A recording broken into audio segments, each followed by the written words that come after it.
आज मी तुम्हाला सांगणार आहे लहान मुलांना लसीकरणासाठी म्हणजेच वॅक्सिनसाठी घेऊन जाताना कोणती काळजी घेतली पाहिजे. तर फर्स्ट म्हणजे बाळाला सैलसर कपडे घाला, जेणेकरून ना वॅक्सिन देताना बाळाला जास्त काही त्रास होणार नाही आणि वॅक्सिन द्यायलासुद्धा सुलभ होईल. सेकंड म्हणजे वॅक्सिन देण्याआधी 30 मिनटं ते 1 तास आधी ना बाळाला फीडिंग करा, जेणेकरून ना बाळ शांत राहील आणि जास्त रडणार नाही. आणि थर्ड म्हणजे वॅक्सिनसाठी जात असताना ना वॅक्सिनची जी फाईल असते बाळाची ती सोबत घेऊन जा, कारण त्यामध्ये याच्या आधी वॅक्सिन कोणतं दिलेलं आहे ते सुद्धा पाहावं लागतं आणि नेक्स्ट वॅक्सिन तुम्हाला कधी द्यायचं आहे ती सुद्धा डेट दिली जाते.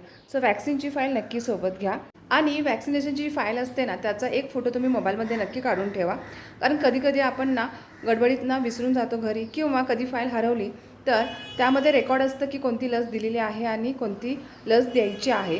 तर त्यानुसार मग तुम्ही ते डॉक्टरांना दाखवू शकता, त्यानंतर नवीन फाईलसुद्धा तुम्ही घेऊ शकता. आणि फोर्थ म्हणजे बाळाला काही आजार असेल किंवा काही औषधं सुरू असतील ना तर वॅक्सिन देण्याआधी डॉक्टरांना हे नक्की सांगा.